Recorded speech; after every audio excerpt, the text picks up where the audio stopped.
our favorite fighter. He's a 6'4" southpaw, 6'4", 185-pound southpaw from Venezuela.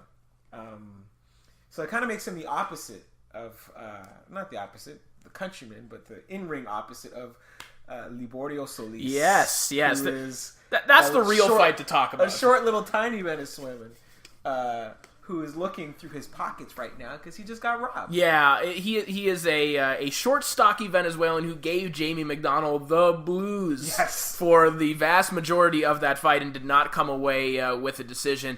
If you haven't watched that Monte Carlo card, really that is the fight to watch. It was a very good fight. Yes. It is also perhaps the worst decision of the year, or one of them. It's being widely reported as one of the worst. Morgan, I had Solis ahead 7-2 after 9 rounds. Yeah, I had Solis winning, being generous to McDonnell. I had Solis winning 5 of the first 6 rounds. Yep. So we're in the same territory. And then granted, McDonnell did turn it on late. Right, and then I had Solis winning at least 2 of the last 3 for me. So that puts him at 8 rounds. 8 rounds to 4 would have been fair for Solis. 7-5 was fine for me. Right. 7-5, 8-4, I'll take.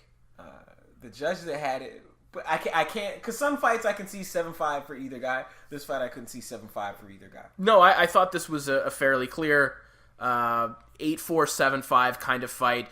You're right, maybe there was a round or two where you could give an extra one to Solis down the stretch to make it a little bit wider, but I really didn't understand the scoring. And honestly, the Sky Sports commentators, who people always rag on them for being, so pro UK fighter. Not at all. Not at all in this case. The commentary team was very pro Solis. And to be fair, this Sky Sports tandem, which included Tony Bellew, I never find the team that they sent to Monte Carlo to be particularly biased towards UK fighters at all. In fact, usually they're finding reasons to sell you on the opponent because oftentimes they're blatant mismatches. Well, here's the other thing, because Liborio Solis comes from Venezuela, where, as far as we know, there's an age limit on fighters. They might still have this rule where if you're 40 years old, they don't let you fight in that country anymore. And I don't want to discriminate on the basis of age, but maybe it's time Stanley Christodoulou thought about moving on. Yeah.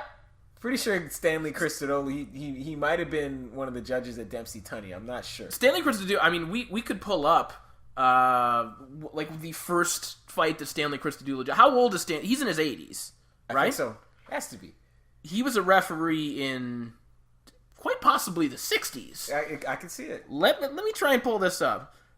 Stanley Christodoulou, first fight. Now, because if we play, tell me right now, if we play 6 degrees of Stanley Christodoulou, it first of all, it won't take us 6 degrees to get him back to Jack Johnson. No, that'd be no problem at all. Okay, so he's 72 years old.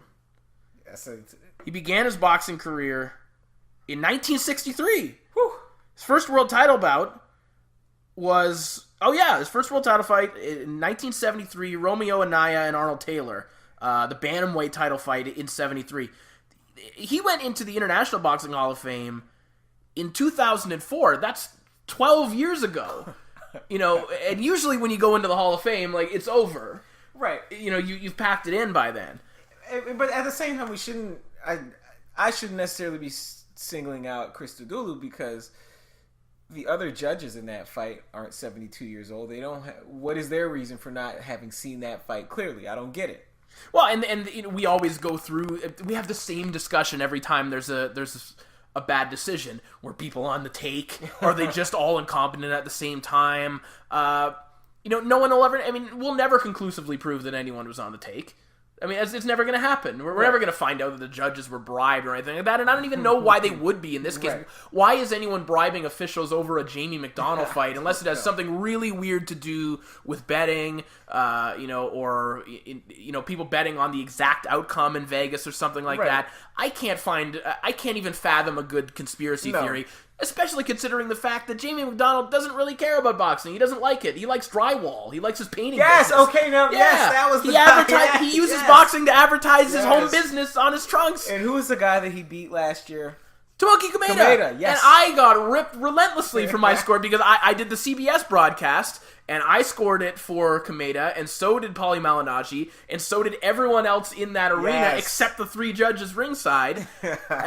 And, that was a very divisive fight, but somehow Jamie McDonnell keeps coming out on the right end of these debatable decisions. Maybe it's the drywall lobby that's influencing. That's what it is. Because to me, this fight had a very similar arc to the Kameda fight, where I thought that the faster guy was getting off repeatedly on McDonnell, and McDonnell was active with his jab, but not necessarily landing with it, and I didn't think he was dictating the pace. And then later on, he started to land. And he started to land good body shots, and he started to get in range with his jab. But for me, in both cases, I thought it happened a little bit too late. I had them both scored very close. I don't remember my scorecard, but I think it was something like 7-5 in the Kameda fight, the same as this fight.